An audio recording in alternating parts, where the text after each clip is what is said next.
चलिए तो अपने रिवाइज कर रहे हैं अब डिडक्शंस अंडर चैप्टर 6 से। डिडक्शंस को लेकर सबसे पहला बात ध्यान दीजिएगा कि जब भी आपको इक्वेशन सॉल्व कर रहे हैं तो देखिएगा ओल्ड स्कीम है या न्यू स्कीम है, क्योंकि अगर ओल्ड स्कीम है तब तो आप डिडक्शंस आराम से दे देते हैं। न्यू स्कीम में इन जनरल डिडक्शंस आपको नहीं मिलता इस चैप्टर का। हाँ, एक्सेप्शंस दो मिलेगा, 80 CCD 2 में जो इंप्लॉयर कंट्रीब्यूट करता है एनपीएस में, और 80 JJAA। उसके अलावा न्यू स्कीम 115 बैक में कोई भी डिडक्शंस आपको नहीं मिलता है। नेक्स्ट, डिडक्शंस के में और एक दो बात, डिडक्शंस आपको सिर्फ और सिर्फ रेगुलर इनकम से मिलता है, रदर ऐसा इनकम जिसपे क्या लगता हो, स्लैब रेट। तो अगर कोई स्पेशल इनकम है जैसे लॉन्ग टर्म कैपिटल गेन आपका 112 वाला हो या 112A वाला हो, या short term capital gain 111A वाला हो, कैजुअल इनकम हो 115 BB वाला, जो भी स्पेशल रेटेड इनकम है उससे आपको डिडक्शंस नहीं मिलता है। नेक्स्ट, डिडक्शंस कभी भी आपका जीटीआई को क्रॉस नहीं कर सकता, ये बात 80A बोलता है।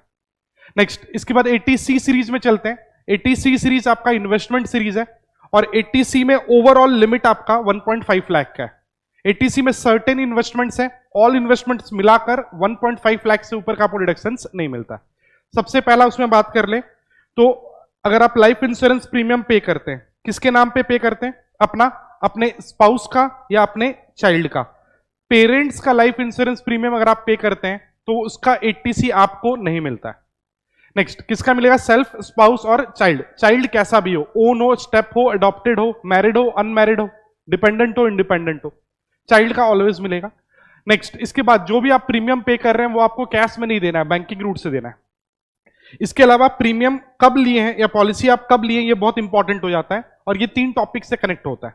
तो जो भी हम लोग बात कर रहे हैं वो 80C सेक्शन 1010D और 194DA, ठीक है, इससे लिंक्ड हो जाएगा ये। अपने बोले अगर बाई चांस हम पॉलिसी लिए, इंश्योरेंस पॉलिसी लिए 1/4/2012 के पहले, तो देखेंगे जो सम एश्योर्ड है या पॉलिसी कवरेज है उसका कितना % आप प्रीमियम दे रहे हैं। मैक्स टू मैक्स आप 20% तक दे सकते हैं। अगर आप 20% तक देते हैं तो कोई वायलेशन नहीं है लॉ का। नेक्स्ट, 12-13 में 10% है, 13 ऑनवर्ड्स भी 10% है, बट हैंडीकैप्ड पर्सन के लिए कितना है, 15। ये जो भी लिमिट था 1/4/12 के पहले 20%, 12-13 में 10, 13 ऑनवर्ड्स 10 या 15, अगर वो परसेंटेज के अंदर आप कंट्रीब्यूट करते हैं तो मैच्योरिटी पे जो भी पैसा मिलेगा वो 1010D में इंक्लूडिंग बोनस एग्जम्प्ट हो जाता है। और जब एग्जम्प्ट है तो टीडीएस का बात ही नहीं आएगा। बट अगर आप ये परसेंटेज क्रॉस कर जाते हैं, इससे ज्यादा का प्रीमियम देते हैं, तो सबसे पहले तो 80C मिलेगा तो लिमिट तक मिलेगा, 20, 10 या 15 जो भी आपका परसेंटेज है। और मैच्योरिटी पे लेकिन पैसा क्या होगा, टैक्सेबल होगा इनकम। और अगर ये इनकम 1 लाख से ज्यादा का है तो 194DA में 5% टीडीएस काट कर मिलेगा आपको। नेक्स्ट, इसके बाद पीएफ वगैरह में या इंप्लॉइज के वेलफेयर के लिए कोई भी फंड है उसमें अगर कंट्रीब्यूट करता है इंप्लॉय, प्रोवाइडेड वो रिकॉग्नाइज्ड या अप्रूव्ड है, तो उसका भी वो 80C क्लेम कर सकता है। सिर्फ इंप्लॉय के लिए नहीं, पीपीएफ भी है, पीपीएफ पब्लिक प्रोविडेंट फंड है, उसमें भी अगर आप कंट्रीब्यूट करते हैं अपने नाम पे, अपने स्पाउस या चाइल्ड के नाम पे, तो भी आप 80C क्लेम कर सकते हैं। नेक्स्ट, ये पॉइंट अपने एचपी चैप्टर से लिंक करते थे। अगर आप हाउसिंग लोन लेते हैं और लोन लेने के बाद उससे घर बनाते हैं और घर बन गया है, तो उसके बाद जो भी आप रीपेमेंट करेंगे प्रिंसिपल मनी का, उसका आप 80C का डिडक्शन ले सकते हैं। कंडीशन ध्यान रखिएगा, एचपी टैक्सेबल होना चाहिए। टैक्सेबल होना चाहिए मतलब बनकर रेडी होना चाहिए, चाहे वो सेल्फ ऑक्यूपाइड हो, लेट आउट हो, उससे दिक्कत नहीं है। एचपी रेडी है तो उसके बाद जो प्रिंसिपल मनी का पेमेंट कर रहे हैं आप, उसका 80C ले सकते हैं। As well as stamp duty अगर आप पे किए हैं या रजिस्ट्री फी पे किए हैं, वो भी 80C में आप क्लेम कर सकते हैं। नेक्स्ट, इसके बाद 2 चाइल्ड के रेस्पेक्ट में अगर आप ट्यूशन फी पे करते हैं, कौन सा एडुकेशन के लिए, तो होल टाइम एडुकेशन के लिए, जहां अटेंडेंस रिक्वायर्ड हो, तो उसका भी आप 80C क्लेम कर सकते हैं। होल टाइम एडुकेशन में आपका CS, CS, CMA वगैरह नहीं आता है। नेक्स्ट वन, टैक्स सेविंग बहुत सारे स्कीम्स हैं, जैसे NSC, NSS में पैसा कंट्रीब्यूट कर रहे हैं, 5 ईयर FD कर रहे हैं बैंक के साथ या पोस्ट ऑफिस के साथ, सुकन्या समृद्धि अकाउंट में पैसा जमा कर रहे हैं आप, सीनियर सिटीजन सेविंग स्कीम में पैसा डाल रहे हैं, तो इन सब का भी आप 80C में डिडक्शन क्लेम कर सकते हैं। और अगर आप गवर्नमेंट इंप्लॉई हैं और एनपीएस ऐसे 80CCD में जाता है, बट एनपीएस के टियर 2 में आप कंट्रीब्यूट कर रहे हैं एडिशनल अकाउंट में, तो उसका भी गवर्नमेंट इंप्लॉई 80C में डिडक्शन क्लेम कर सकता है। जो भी आप लिमिट, जो भी आप प्रोविजन सुने अभी 80C का, ये पूरा मिलाकर मैक्सिमम कितना है, 1.5 लाख का डिडक्शन आपको मिलता है। नेक्स्ट 80C था सर्टेन इन्वेस्टमेंट। 80CCC बोलता है कि अगर आप किसी इंश्योरेंस कंपनी के पेंशन फंड में पैसा जमा करते हैं तो अगेन उसका भी आप 1.5 लाख तक का डिडक्शन क्लेम कर सकते हैं। इसके बाद आता है 80CCD, मोस्ट इंपॉर्टेंट। 80CCD बोलता है गवर्नमेंट का पेंशन स्कीम, एनपीएस। अब ये जो पेंशन स्कीम है इसमें अगर आप कंट्रीब्यूट करते हैं तो उस पर आप अपने पैसे पे भी डिडक्शन क्लेम कर सकते हैं और जो इंप्लॉयर आपके बिहाफ में पैसा जमा करता है उसका भी आपको डिडक्शन मिलता है। रदर आपको ये ध्यान रखना होगा कि सबसे पहले जब आप बोलते हैं 80C तो 80C में ओवरऑल लिमिट कितना है, 1.5 लाख का। इसके बाद 80CCC आता है जो किसी इंश्योरेंस कंपनी के पेंशन फंड में आप कंट्रीब्यूट कर रहे हैं उस पर भी 1.5 लाख है। और फिर आएगा 80CCD। अब ध्यान दीजिएगा 80CCD 1 का पहले हम बात कर रहे हैं। 80CCD 1 बोलता है इंप्लॉइज कंट्रीब्यूशन टू एनपीएस। अगर इंप्लॉय कंट्रीब्यूट करता है तो उस पर भी वो 1.5 लाख तक का डिडक्शन ले सकता है। बट बाद में आप एक सेक्शन देखेंगे 80CCE और 80CCE बोलता है 80C, CCC और CCD मिलाकर आपको 1.5 के ऊपर का डिडक्शन नहीं मिलेगा। अब ये जो इंप्लॉय कंट्रीब्यूट किया 80CCD 1 में, इसके अलावा इंप्लॉय एक एडिशनल बेनिफिट और ले सकता है 80CCD 1B में 50,000 का।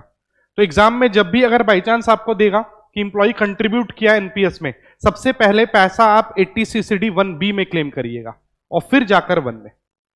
नेक्स्ट, इसके बाद ये दोनों तो आप क्लेम कर लिए। इसके बाद इंप्लॉयर जो कंट्रीब्यूट करता है उसका भी आप डिडक्शन क्लेम कर सकते हैं 80CCD 2 में। इंप्लॉयर कंट्रीब्यूट करता है तो उसमें परसेंटेज वही होगा 10% नॉर्मली सैलरी का, ठीक है। और ये सब बात हम लोग इंप्लॉय के पॉइंट ऑफ व्यू से जब कर रहे हैं, सेल्फ इंप्लॉयड वाले लोग भी कर सकते हैं। सेल्फ इंप्लॉयड वाले के लिए जब वो लोग कंट्रीब्यूट करते हैं तो हम लोग 10% ऑफ सैलरी नहीं लेते हैं। इनफैक्ट सेल्फ इंप्लॉयड है, सैलरी का तो बात ही नहीं आएगा, तो इनका क्या होगा, जीटीआई पे निकाला जाएगा, वो भी 20%। नेक्स्ट, ये जो आप कंट्रीब्यूट करते हैं, गवर्नमेंट कंट्रीब्यूट करता है आप पे 80CCD 2 में, इसमें नॉर्मली 10% आपको डिडक्शन मिलता है। बट अगर इंप्लॉयर अगर कंट्रीब्यूट करता है तो उस पर 10% का आप 10% ऑफ सैलरी तक का आप डिडक्शन क्लेम कर सकते हैं। बट अगर यही इंप्लॉयर आपका गवर्नमेंट है तो ये 14% ऑफ सैलरी बन जाता है। और ये जो भी लिमिट है इंप्लॉयर्स कंट्रीब्यूशन, ये ओवर एंड अबव 80CCE का लिमिट है। चलिए, तो ये इंपॉर्टेंट था, ध्यान रखिएगा। नेक्स्ट, ये था सी सीरीज और यहां आपका समरी भी वही बना हुआ था जो अपने अभी बनाए। सी के बाद 80D सीरीज में अगर अपने चले तो 80C था लाइफ इंश्योरेंस प्लेन, 80D है आपका हेल्थ इंश्योरेंस या मेडिकल इंश्योरेंस। अब जब मेडिकल इंश्योरेंस का बात होता है तो इसमें कुछ कैटेगरीज बनाए थे हम लोग। सबसे पहला कैटेगरी बनता है एम्प्लॉय एसएससी के लिए, उसके स्पाउस के लिए और उसके डिपेंडेंट चाइल्ड के लिए। ध्यान रखिएगा 80C में चाइल्ड ऑलवेज आता है, पेरेंट्स नहीं आते हैं। 80D उल्टा है, 80D में पेरेंट्स ऑलवेज आएंगे, चाइल्ड डिपेंडेंट होगा तभी आएगा, अदरवाइज नहीं। तो 80D में सबसे पहला कैटेगरी सेल्फ, स्पाउस और डिपेंडेंट चाइल्ड के लिए। अब क्या करने पे 80D मिलेगा, तो मेडिकल इंश्योरेंस लें आप किसी कंपनी का, या सेंट्रल गवर्नमेंट हेल्थ स्कीम में पैसा जमा करें, या छोटा मोटा चेकअप, प्रिवेंटिव हेल्थ चेकअप में आप पैसा खर्च कर रहे हैं। नॉर्मली यहां भी आपको कैश में खर्चा नहीं करना है, बट हाँ छोटा मोटा जो चेकअप अभी हम बोले प्रिवेंटिव हेल्थ चेकअप, ये कैश में भी हो सकता है। अब हम सेल्फ, स्पाउस और डिपेंडेंट चाइल्ड के लिए 3 जगह पैसा जमा किए तो उसके लिए मेरे को डिडक्शन मिलेगा 25-50 अलग। नॉर्मली मैक्सिमम 25,000 है, बट अगर एक भी आदमी सीनियर सिटीजन होता है तो ये लिमिट कितना हो जाता है 50,000, ये मैक्सिमम बोल रहे हैं। अब बाई चांस कोई आदमी 5,000 ही कंट्रीब्यूट किया है तो ऑब्वियसली उसको 5,000 का ही क्या मिलेगा, डिडक्शन। नेक्स्ट, जैसा कैटेगरी 1 था वैसे ही एक कैटेगरी और बनेगा, सेकंड कैटेगरी, बट ये पेरेंट्स के लिए, पेरेंट्स डिपेंडेंट हो ना हो। बट पेरेंट्स में 3 कंट्रीब्यूशन नहीं कवर्ड है। यहां पर आप पेरेंट्स का हाँ इंश्योरेंस प्रीमियम ले ले या छोटा मोटा चेकअप कवर्ड है, सेंट्रल गवर्नमेंट हेल्थ स्कीम में पेरेंट्स कवर्ड नहीं है। जैसे आपका 25-50 हजार अलग था, वैसे ही पेरेंट्स का भी 25-50 हजार अलग है। 50,000 कब, अगर एक भी पेरेंट क्या है, सीनियर सिटीजन। ऐसे तो हम आपका लिमिट अलग चलाते हैं, कैटेगरी 1 का 25-50 अलग, कैटेगरी 2 का अलग। बट ये जो छोटा मोटा पेमेंट था ना, प्रिवेंटिव हेल्थ चेकअप, ये आपका कैटेगरी 1 और पेरेंट्स का मिलाकर 5,000 होता है। तो ये ध्यान रखिएगा, एग्जाम में क्वेश्चन आएगा तो मे बी बैलेंसिंग फिगर के थ्रू आपको निकालना पड़े। अगर आप प्रिवेंटिव हेल्थ चेकअप कैटेगरी 1 में से 2,000 क्लेम कर लिए तो ये क्योंकि कंबाइंड फिगर है तो कैटेगरी 2 में जब प्रिवेंटिव हेल्थ चेकअप क्लेम करने आएंगे आप, तो वो ध्यान रखिएगा कि वो इन टोटल 5,000 को क्रॉस ना करे। चलिए, इसके बाद कैटेगरी 3 भी एक होता है। अभी तक हम लोग इंश्योरेंस प्रीमियम पे आपको डिडक्शन दे रहे थे रफली, बट कैटेगरी 3 में हम लोग बोलते हैं कि अगर आप खुद या स्पाउस या पेरेंट्स ऐसे हैं जिसका 3 कंडीशन सेटिस्फाइड है, आप लोग रेसिडेंट है, सीनियर सिटीजन है 60 ईयर्स और मोर, और आपके नाम पे कोई इंश्योरेंस पॉलिसी नहीं है, तो अगर आप मेडिकल का खर्चा भी करते हैं ना, तो उसका भी आप डिडक्शन क्लेम कर सकते हैं। यहां पे ऑलरेडी आप सीनियर सिटीजन है, तो मैक्सिमम यहां पे डायरेक्टली कितना है 50,000 का। अब अगर एक पेरेंट कैटेगरी 2 वाले हैं, मतलब उनका इंश्योरेंस प्रीमियम है, और एक पेरेंट कैटेगरी 3 वाले हैं, उनका कोई इंश्योरेंस प्रीमियम नहीं है, रेसिडेंट है, सीनियर सिटीजन है, मेडिकल एक्सपेंडिचर आप कर रहे हैं, तो ये नहीं है कि कैटेगरी 2 में 50 अलग, कैटेगरी 3 में अलग, ऐसा नहीं है। कैटेगरी 2 और 3 मिलाकर 50,000 क्रॉस नहीं कर सकता। इसके अलावा ये पॉइंट जरूर ध्यान रखिएगा कि अगर आप इंश्योरेंस प्रीमियम पे कर रहे हैं, सॉरी हेल्थ इंश्योरेंस प्रीमियम पे कर रहे हैं लमसम में 4 साल का मान के चलो, तो ये 1/4 करके 4 में डिवाइड होगा, ऐसा जरूरी नहीं है। अगर आप प्रीमियम पे करते हैं तो हम लोग बोलते हैं जितने साल भी प्रीमियम एक्टिव है, पॉलिसी आपका एक्टिव है, उतने साल में डिवाइड होता है। तो अगर हम 1 अप्रैल को पॉलिसी नहीं लिए, कभी भी बाद में लिए, और 4 साल का पॉलिसी लिए, तो इफेक्टिवली ये 5 साल तक एक्टिव होगा, 5 प्रीवियस ईयर में, तो ये डिवाइड बाई क्या हो जाएगा 5। Next 80DD। 80DD बात करता है डिपेंडेंट डिसेबल्ड का। यहां पर बोलता है कि अगर एसएससी का रिलेटिव जो है, अगर वो डिसेबल्ड है, रिलेटिव वही आएगा पेरेंट्स, ब्रदर, सिस्टर और चाइल्ड। अगर डिपेंडेंट है और डिसेबल्ड है, डिसेबल्ड का मतलब होता है मिनिमम 40% डिसेबिलिटी, और हां सीवियरली डिसेबल्ड अलग डिफाइंड है 80% और मोर। तो अगर 40% और मोर डिसेबल्ड है रिलेटिव, और उसके पीछे इंप्लॉई या तो पैसा जमा किया हो LIC वगैरह में, प्रोवाइडेड उसका बेनिफिट किसको मिले, जो डिसेबल्ड पर्सन है उसको ही मिले, या फिर उसके पीछे कोई भी खर्चा किया हो, तो उसके लिए वो फ्लैट डिडक्शन क्लेम कर सकता है 80DD में। कितना, मैक्सिमम 75,000 का, अगर नॉर्मली वो डिसेबल्ड है तो। बट अगर सीवियरली डिसेबल्ड है तो अगेन फ्लैट डिडक्शन है। फ्लैट जब हम बोलना चाहते हैं मतलब एक्चुअल एक्सपेंडिचर इररिलेवेंट है। तो अगर सीवियरली डिसेबल्ड है 80% और मोर, तो आपको 1.25 लाख का डिडक्शन मिलता है। बाकी डॉक्टर सर्टिफिकेट लगेगा, हाँ जरूरी नहीं है कि वो डॉक्टर आपका गवर्नमेंट डॉक्टर, बस हाँ डॉक्टर होना चाहिए, वो रिटर्न के साथ उसका सर्टिफिकेट जाएगा आपका। नेक्स्ट, इसमें एक और पॉइंट था कि अगर बाई चांस हम इंश्योरेंस कंपनी या किसी कंपनी के वेलफेयर स्कीम में डिसेबल्ड पर्सन के लिए पैसा जमा करते हैं, तो उसमें क्राइटेरिया यही होना चाहिए कि उसका मैच्योरिटी पे पैसा डिसेबल्ड को ही मिलेगा। अगर मैच्योरिटी पे पैसा एसएससी को मिलेगा तो उसका डीम्ड इनकम मान लेते थे आप, और उस पर आप टैक्स लगाते थे। नेक्स्ट, डिसेबल्ड पर्सन के लिए रिलेटिव क्लेम करे तो DD था, और डिसेबल्ड पर्सन खुद के लिए क्लेम करना चाहे तो 80U था। सेम प्रोविजन, नॉर्मली डिसेबल्ड है तो 75,000 फ्लैट, और सीवियरली डिसेबल्ड है 80% और मोर, तो 1.25 लाख फ्लैट। बट हाँ, एक डिसेबल्ड पर्सन के लिए अगर वो 80U खुद के लिए क्लेम कर रहा है तो उसका रिलेटिव DD क्लेम नहीं कर पाएगा। इसके बाद था 80DDB। 80DDB बोलता है कि अगर स्पेसिफाइड डिजीज के ट्रीटमेंट के लिए अगर आप पैसा खर्च करते हैं तो उसका भी आप डिडक्शन क्लेम कर सकते हैं। डिडक्शन कितना मिलेगा, तो नॉर्मली 40,000, बट अगर सीनियर सिटीजन के रेस्पेक्ट में आप क्या करते हैं, ट्रीटमेंट का खर्चा करते हैं, तो 1 लाख तक का आपको डिडक्शन मिल जाता है। प्रोवाइडेड डबल बेनिफिट आप क्लेम नहीं कर सकते। ऐसा ना हो कि 80DDB में आप डिडक्शन ले लें और इंश्योरेंस कंपनी से आप क्या करें, रिकवर भी कर ले। से 20,000 रुपए का क्या होता है, आप स्पेसिफाइड डिजीज के लिए 20,000 रुपया खर्च करते हैं ट्रीटमेंट में, और 5,000 इंश्योरेंस कंपनी वाला आपको रिटर्न कर देता है, तो आपको सिर्फ 15,000 का ही डिडक्शन मिलेगा। डबल काउंटिंग हम लोग नहीं करते थे। ये था D सीरीज। इसके बाद 80E सीरीज में आते हैं। 80E, E फॉर एडुकेशन, और ये एडुकेशनल लोन का इंटरेस्ट का बात करता है।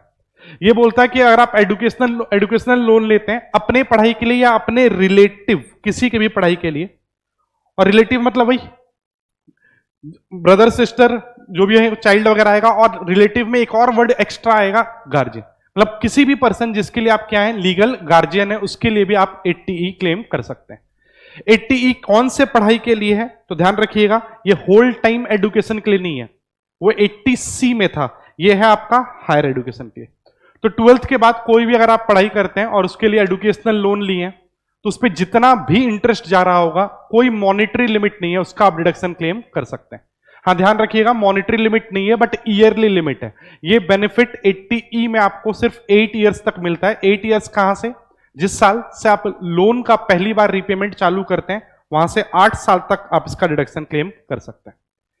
नेक्स्ट वन, इसके बाद 80EE। 80EE ये बात करता है कि अगर आपका सेल्फ ऑक्यूपाइड हाउस है या आप लोन लेकर घर बनाते हैं, और कौन सा घर है? सेल्फ ऑक्यूपाइड, तो उसके लिए आप 80EE में 50,000 तक का एक्स्ट्रा डिडक्शन क्लेम कर सकते हैं, प्रोवाइडेड 4 कंडीशन सेटिस्फाइड हो। सबसे पहला कंडीशन कि आप जो भी लोन लिए हैं वो लोन घर के लिए होना चाहिए, और वो लोन सैंक्शन, ये वर्ड ध्यान रखिएगा, अप्लाई कब कर रहे हैं उससे में वो मतलब नहीं है, सैंक्शन होना चाहिए आपका 16-17 में। तो अगर आपका फर्स्ट कंडीशन लोन सैंक्शन होना चाहिए प्रीवियस ईयर 16-17 में, लोन वाले दिन आपके नाम पे कोई और घर नहीं होना चाहिए। सेकेंड कंडीशन, घर का वैल्यू 50 लाख क्रॉस नहीं कर सकता है, और उसमें लोन कंपोनेंट 35 लाख से ऊपर नहीं हो सकता है। अगर ये 4 कंडीशन सेटिस्फाइड है तो हाँ, जो भी आप इंटरेस्ट पे कर रहे होंगे उस पर पहले सेक्शन 24B में डिडक्शन लेंगे आप HP चैप्टर में 2 लाख रुपए का, और उसके बाद भी अगर इंटरेस्ट बच जा रहा है तो 50,000 तक का आप EE में डिडक्शन ले सकते हैं। एक बार 4 कंडीशन रिपीट कर रहे हैं। पहला, लोन सैंक्शन होना चाहिए 16-17 में, लोन वाले दिन में आपके नाम पे घर नहीं होना चाहिए, घर का वैल्यू 50 लाख से ऊपर नहीं होना चाहिए, और जब हम घर का वैल्यू बोलते हैं तो ये घर का स्टैम्प ड्यूटी वैल्यू का बात हो रहा है, और लोन कंपोनेंट 35 लाख से ऊपर नहीं हो सकता है। नेक्स्ट, इसके बाद सिमिलर प्रोविजन लाया गया था 80EE। ये नया अमेंडमेंट वाला है। 80EE था प्रीवियस ईयर 16-17 में लोन सैंक्शन होना चाहिए, और 80EE बोलता है कि प्रीवियस ईयर 19 से लेकर 2022 के बीच में आपका लोन क्या होना चाहिए? सैंक्शन। सेकंड कंडीशन सेम है। EE में भी सेकंड कंडीशन क्या था? लोन वाले दिन आपके नाम पे घर नहीं होना चाहिए, यहां भी लोन वाले दिन आपके नाम पे घर नहीं होना चाहिए। नेक्स्ट, EE में घर का स्टैम्प ड्यूटी वैल्यू 50 लाख से ऊपर नहीं हो सकता है, यहां 45 लाख है। और एक डिफरेंस है, EE में लोन कंपोनेंट 35 लाख तक हो सकता था, यहां लोन के बारे में कुछ नहीं लिखा हुआ है, बट हाँ ये बोला हुआ है कि आप 80EE का बेनिफिट तभी मिलेगा जब आप 80EE के लिए एलिजिबल ना हो। अगेन इसमें भी सेम वही कॉन्सेप्ट है, पहले आप 24B में डिडक्शन क्लेम करते हैं, और उसके बाद का जो इंटरेस्ट है उसका 1.5 लाख तक का डिडक्शन 80EE में मिल जाता है। क्लियर है? तो 80 हम फिर से कंपेयर कर रहे हैं, 80EE 50,000, EEA 1.5 लाख, 4 कंडीशन दोनों में है। हाँ, एक कंडीशन में लोन वाली जगह डिफरेंस है, लोन का क्राइटेरिया EE में है, EEA में कोई लोन वाला क्राइटेरिया नहीं है। और जब भी हम बोलते हैं कि लोन आप ले रहे हैं तो लोन बैंकिंग रूट से होना चाहिए, प्राइवेट लोन नॉर्मली कवर्ड नहीं है। जब हम बैंक बोलना चाहते हैं तो एक और बात, बैंक, फाइनेंशियल इंस्टीट्यूशंस, NBFCs ये सब आएगा। प्राइवेट लोन पे आपको HP चैप्टर में 24B मिलता है, यहां पर आपको EE या EEA का बेनिफिट नहीं मिलता है। इसके बाद 80EEB। 80EEB बोलता है कि अगर आप लोन लेकर इलेक्ट्रिक इंजन व्हीकल परचेज करते हैं तो उसका भी इंटरेस्ट कंपोनेंट का आप डिडक्शन क्लेम कर सकते हैं। यहां भी कंडीशन से कुछ, पहला कंडीशन, लोन सैंक्शन होना चाहिए 2019 से 22 नहीं 23 के बीच में। 22 था EEA के लिए, तो पहला कंडीशन 19 से 23 का लोन होना चाहिए। लोन किस लिए होना चाहिए? सॉरी, इंडिविजुअल के नाम पे होना चाहिए, लोन इलेक्ट्रिक व्हीकल के लिए होना चाहिए, और लोन वही बैंक्स, फाइनेंशियल इंस्टीट्यूशंस, NBFC वगैरह से ही आप लेना। तो उसमें जितना भी इंटरेस्ट दे रहे हैं अप टू 1.5 लाख तक का आप डिडक्शन क्लेम कर सकते हैं। बट जैसे ये डिडक्शन आप क्लेम कर लेते हैं, इस अमाउंट पे आपको दूसरा कोई डिडक्शन किसी और सेक्शन में नहीं मिलता। नेक्स्ट 80G, ये ग्रांट या डोनेशन सीरीज है, और 80G में सबसे पहले आपको ध्यान रखना है, डोनेशन पे आपको डिडक्शन मिलेगा प्रोवाइडेड डोनेशन मनी में हो। काइंड वाला डोनेशन पे आपको कोई भी बेनिफिट नहीं है। अब मनी अगर आप डोनेट करते हैं तो हाँ डिडक्शन मिलेगा। अब मनी में, कैश में अगर आप डोनेशन देते हैं तो 2000 तक का देंगे तो डिडक्शन मिल जाएगा, बट अगर 2000 से ऊपर का आप डोनेशन देते हैं मनी में, कैश फॉर्म ऑफ मनी, तो 0 डिडक्शन। 4000 का अगर कोई डोनेशन देता है कैश में, डिडक्शन नहीं मिलता है। 2000 तक कैश चलता था, उसके बाद आपको अदर देन कैश ही देना होगा। अब जब आप डोनेशन देते हैं तो डोनेशन में यहां पर 4 कैटेगरी दिखता है, और कैटेगरी के बेसिस पे डिसाइड होता है कि कितना आपको डिडक्शन मिलेगा। कैटेगरी 1 में अगर आप डोनेशन देते हैं तो उसमें जितना भी पैसा आप डोनेट करते हैं 100% डिडक्शन मिल जाता है, कोई कैलकुलेशन नहीं करना है वहां, तो इसको हम लोग बोलते हैं विदाउट एनी क्वालिफाइंग अमाउंट। तो category 1 100% deduction without any qualifying amount. अब कैटेगरी 1 में कौन कवर्ड है, तो बैठ के रटना नहीं है, national, state, centre, PM, CM, जो भी ये सब वर्ड है, क्लीन गंगा, स्वच्छ भारत कोष, ठीक है, पीएम केयर्स, ये सब का सब आपका कैटेगरी 1 है। कैटेगरी 2 में अगर डोनेट करते हैं आप, तो जितना आप डोनेशन करते हैं, हम लोग कोई कैलकुलेशन नहीं करवाएंगे, जितना आप डोनेशन देते हैं उसका 50% आपको डिडक्शन मिलता है। कैटेगरी 2 में 4 ही कवर्ड है, Gandhi Nehru family, Jawaharlal Nehru memorial trust, Rajiv Gandhi foundation, Indira Gandhi memorial trust, और एक ध्यान रखिएगा पीएम ड्रॉट रिलीफ फंड, वो भी यहां कवर्ड है। नेक्स्ट, कैटेगरी 1 और 2 में सिंपल कैलकुलेशन है। 1 में जितना पैसा देते हैं आंख बंद करके 100% रिडक्शन, 2 में जितना देते हैं, जितना दिए उसका आंख बंद करके 50%।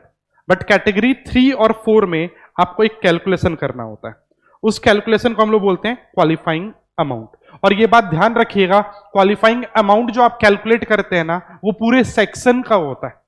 ये क्वालिफाइंग अमाउंट कैटेगरी 3 का अलग और 4 का अलग ऐसा नहीं है। जो क्वालिफाइंग अमाउंट निकलता है वो 3 और 4 दोनों को बिलोंग करता है। तो इसलिए सबसे पहले क्वालिफाइंग अमाउंट को आप कैटेगरी 3 वाले को देते हैं, और बच जाता है तो कैटेगरी 4 को। रदर इसको हम लोग सीक्वेंसली करते थे कि पहले हम लोग कैटेगरी 1, फिर कैटेगरी 2, कैटेगरी 3 और फिर कैटेगरी 4। अब क्वालिफाइंग अमाउंट कैसे निकलता है पहले तो हम लोग बोलते हैं लोअर ऑफ 2। जितना आप डोनेशन दिए, या फिर आपका एक कैलकुलेशन किया जाएगा एडजस्टेड जीटीआई, उसका 10%, विच एवर इज लोअर। अब एडजस्टेड जीटीआई कैसे आएगा, तो जीटीआई में से कैपिटल गेन्स वगैरह माइनस करिए, स्पेशल रेट वाला, तो GTI less long term capital gain, चाहे वो 112 का हो या 112A का हो, short term capital gain 111A वाला, कैजुअल मनी माइनस नहीं होता, ध्यान रखिएगा। कैपिटल गेन्स माइनस किए और 80G को छोड़कर बाकी जो भी डिडक्शंस है उसको आप माइनस कर देते हैं, तो ये जो अमाउंट आया उसको बोलते हैं एडजस्टेड जीटीआई, इसका 10%। अब ये जो 10% ऑफ एडजस्टेड जीटीआई या डोनेशन या एक्चुअल अमाउंट बोल लो, विच एवर इज लोअर, होता है आपका क्या, क्वालिफाइंग अमाउंट। और ये क्वालिफाइंग अमाउंट कैटेगरी 3 एंड 4 दोनों का है। और कैटेगरी 3 में आपको क्वालिफाइंग अमाउंट का 100% तक का डिडक्शन मिलता है, और कैटेगरी 4 में आपको क्वालिफाइंग अमाउंट का 50% का मिलता है। तो ध्यान रखिएगा, पहले आप कैटेगरी 3 को एलोकेट करेंगे अमाउंट। अब कैटेगरी 3 में कौन कौन सा डोनेशन कवर्ड है, तो 2 डोनेशन कवर्ड है। अगर आप गवर्नमेंट को पैसा देते हैं फॉर प्रोमोटिंग फैमिली प्लानिंग, तो वो कैटेगरी 3 है। और दूसरा सिर्फ और सिर्फ कंपनी एसएससी का बात होगा। अगर कोई कंपनी है और वो स्पोर्ट्स के इंफ्रास्ट्रक्चर वगैरह डेवलप करने के या स्पॉन्सरशिप के लिए पैसा देता है, तो वो भी कैटेगरी 3 है। Next, category 4। कैटेगरी 4 में अगर आप बाकी कोई रीजन से अदर देन फैमिली प्लानिंग, कोई और रीजन के लिए गवर्नमेंट को पैसा देते हैं, कैटेगरी 4। अगर आप किसी चैरिटेबल ट्रस्ट को देते हैं जो इनकम टैक्स के 12AA या 12AB में रजिस्टर्ड हो, that is approved charitable trust को अगर आप देते हैं। नेक्स्ट, किसी रिलीजियस बॉडी को देते हैं, अगेन कौन सा रिलीजियस बॉडी, जो अप्रूव्ड है या नोटिफाइड है। एक क्वेश्चन किए थे आप, उसमें लिखा हुआ था हनुमान मंदिर इन मोहल्ला, वहां पैसा दिए थे, उसका आपको 80G नहीं मिलता है, ठीक है, नोटिफाइड या अप्रूव्ड लिखा होगा तभी मिलेगा। इसके अलावा अगर आप मान के चलो माइनॉरिटीज वेलफेयर के लिए गवर्नमेंट को पैसा देते हैं, तो अगेन वो भी क्या है, आपका कैटेगरी 4 डोनेशन है। और हाउसिंग प्रोजेक्ट्स अगर के लिए अगर अपने पैसा देते हैं, ठीक है, तो ये भी क्या आपका कैटेगरी 4 का आइटम है। चलिए, तो ये था आपका 80G। 80G में ध्यान रखिएगा, पहले तो कैश में है, मनी में है या नहीं है, आपको वही देखना है। मनी में है तो कितना है, 2000 तक कैश चलता है, उसके बाद नहीं। और फिर सीक्वेंसली कैटेगरी 1, 2, 3, 4 का आप डिडक्शन दीजिएगा। इसके बाद आता है 80GG। 80GG बोलता है कि अगर बाई चांस आप इंडिविजुअल हैं, आपके नाम पे कोई घर नहीं है जहां पर रह रहे हैं, और आपको HRA या RFA दोनों कुछ भी नहीं मिल रहा है, तो आप 80GG का बेनिफिट ले सकते हैं। हाँ, 80GG का कैलकुलेशन ना HRA टाइप दिखेगा आपको, जैसे HRA में आप सेक्शन 1013A में लोअर ऑफ 3 बोलते हैं, यहां भी वैसे ही है।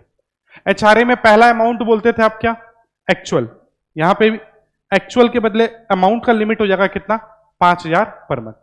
दूसरा HRA में भी था rent paid minus 10% of salary, बस यहां पर rent paid minus 10% of salary नहीं है, 10% ऑफ एडजस्टेड जीटीआई। एचआरए में 40% नॉर्मली और मेट्रो सिटी में 50% ऑफ सैलरी लेते थे। यहां पर सबके लिए कॉमन है 25% एडजस्टेड जीटीआई। बाकी एडजस्टेड जीटीआई वैसे ही निकलेगा। जीटीआई में से कैपिटल गेन्स माइनस कर दीजिए स्पेशल रेट वाला, और डबल जी को छोड़कर बाकी डिडक्शंस माइनस कर दीजिए। क्लियर है? इसके बाद 80 जीजीए। 80 जीजीए बात करता है उन लोगों के लिए, ये सेक्शन किसके लिए एप्लीकेबल है? जिनका पीजीपी इनकम नहीं है। अब मान के चलो कोई सैलरीड आदमी है और वो साइंटिफिक रिसर्च वगैरह के लिए डोनेशन देता है। अगर पीजीपी वाला आदमी साइंटिफिक रिसर्च के लिए पैसा दे तो वो पीजीपी चैप्टर के सेक्शन 35 में पीएल में डेबिट करता है, तो उसको तो पीजीपी चैप्टर में बेनिफिट मिल जा रहा है। बट नॉन पीजीपी वाले लोगों को 35 का बेनिफिट नहीं मिलता है, तो यहां पर आकर आपको 100% अमाउंट का क्या मिल जाता है? डिडक्शन। बाकी यहां ध्यान रखिएगा 2000 से ऊपर है तो अदर देन कैश होना चाहिए। नेक्स्ट, इसके बाद 80 जीजीबी और 80 जीजीसी, ये पॉलिटिकल पार्टीज वगैरह को आप डोनेशन देते हैं तो वो कवर्ड है। अब जीजीबी जो है वो इंडियन कंपनी के लिए, और ध्यान रखिएगा नॉर्मली डोनेशन में 2000 तक कैश चल रहा था, बट जब हम पॉलिटिकल पार्टीज का बात करेंगे तो 1 रुपए से आपको अदर देन कैश देना है। 80 जीजीबी बोलता है कि अगर डोमेस्टिक इंडियन कंपनी है और वो पॉलिटिकल पार्टीज को, दो चीज ध्यान दीजिएगा, अगर वो पॉलिटिकल पार्टीज को डोनेशन दे या उनके ब्रोचर्स वगैरह में ऐड करे तो दोनों का वो 80 जीजीबी में डिडक्शन क्लेम कर सकता है। बाकी लोग 80 जीजीसी में जाते हैं और बाकी लोगों के लिए सिर्फ और सिर्फ डोनेशन कवर्ड है, ब्रोचर्स में ऐड वगैरह कवर्ड नहीं है। नेक्स्ट, इसके बाद 80 डबल जे डबल ए, ये बोलता है कि अगर आप न्यू इंप्लॉयमेंट जनरेट करते हैं तो उस पर हम आपको क्या करेंगे? एक्स्ट्रा डिडक्शन देंगे। किन लोगों के लिए है? तो सबसे पहले ये डिडक्शन पीजीपी वाले को है। पीजीपी में भी कौन सा इनकम होना चाहिए आपका? तो मैन्युफैक्चरिंग से। तो अगर आप पीजीपी वाले आदमी हैं, आप मैन्युफैक्चरिंग करते हैं और आपका टैक्स ऑडिट होता है 44 AB में, तब जाकर आप 80 डबल जे डबल ए के लिए एलिजिबल है। 80 डबल जे डबल ए बोलेगा कि अगर आप ज्यादा आम आदमी को इंप्लॉयमेंट जनरेट करते हैं तो उस केस में उनको जो आप पैसा देंगे ना उसका 30% डिडक्शन एक्स्ट्रा मिल जाएगा। नॉर्मल जो आप सैलरी दे रहे होंगे वो तो पीएल में डेबिट होता ही होता है, उसके अलावा डिडक्शंस में हम आपको 30% का डिडक्शन दे देंगे, और ये एक बार नहीं देंगे, 3 साल तक देंगे। तो अगर आज हम न्यू इंप्लॉयमेंट जनरेट किए तो उन सेट ऑफ इंप्लॉइज के लिए 3 साल तक में को ये बेनिफिट मिलता है।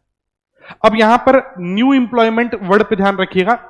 नया इंप्लॉयमेंट आपको जनरेट करना है, मतलब पिछले साल 31 मार्च को जितने इंप्लॉय थे आपके पास उससे नेट हाइक होना चाहिए।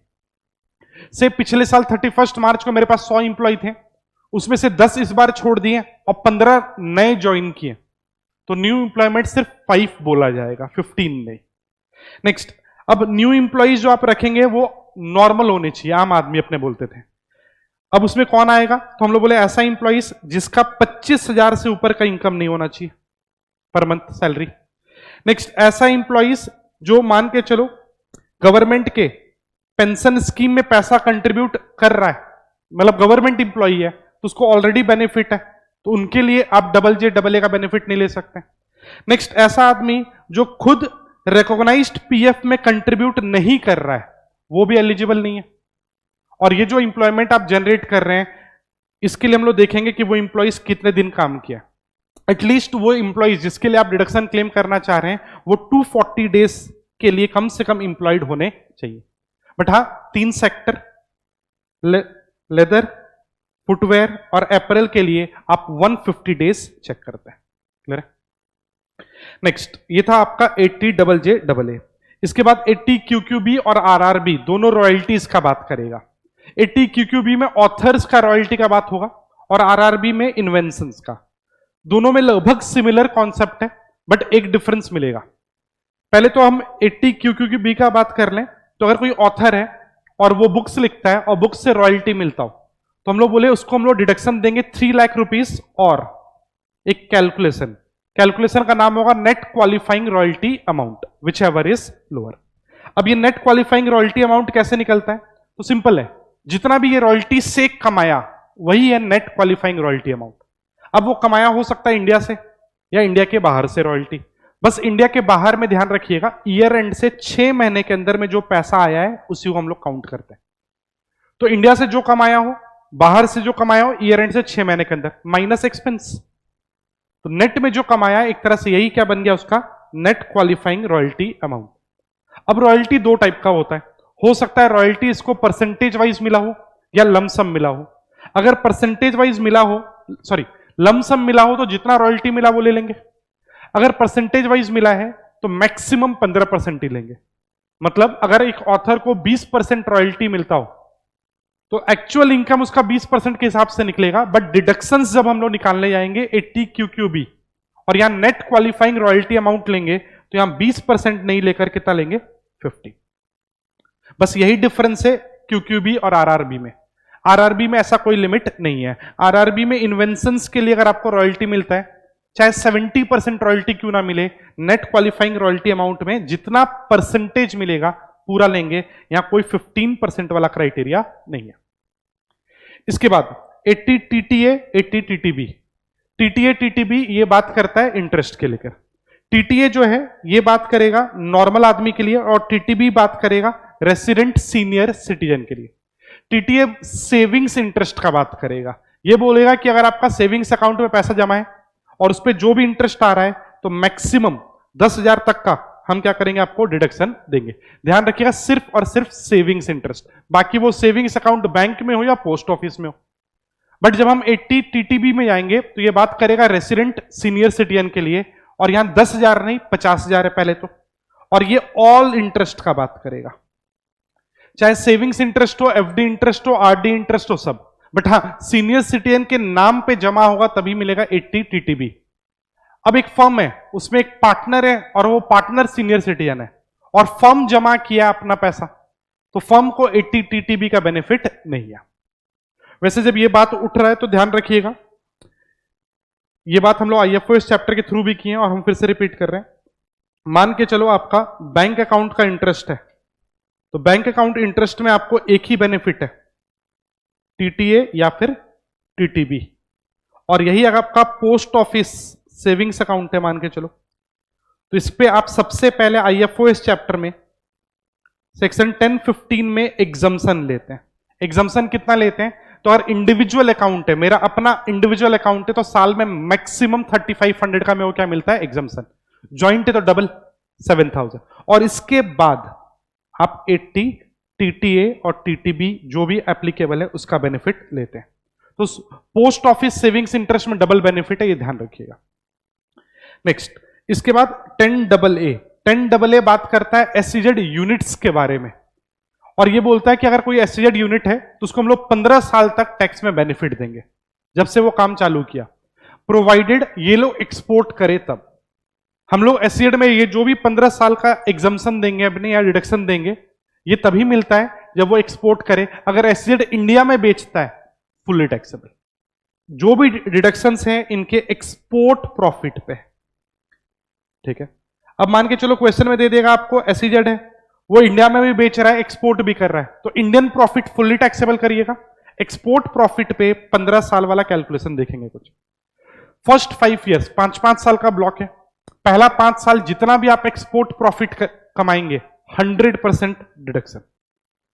अगले 5 साल जितना एक्सपोर्ट प्रॉफिट कमाएंगे उसका हाफ डिडक्शन, और आखिरी के 5 साल भी हाफ है, प्रोवाइडेड वो पैसा उठाकर आपको SEZ री इन्वेस्टमेंट रिजर्व में रखना होगा और उससे 3 साल के अंदर में न्यू प्लांट एंड मशीनरी आपको खरीदना होगा। तो ये बेनिफिट है आपको SEZ में 15 साल का। नेक्स्ट, ये जो भी आप पूरा चैप्टर सुने, ये चैप्टर नॉर्मली अपने अलाउ करते हैं ओल्ड स्कीम में। अगर आप न्यू स्कीम वाले हैं तो आपको सिर्फ 2 ही डिडक्शन मिलता है, 80 CCD2 जो इंप्लॉयर आपके NPS में पैसा कंट्रीब्यूट कर रहा है, और 80 JJAA। क्लियर है।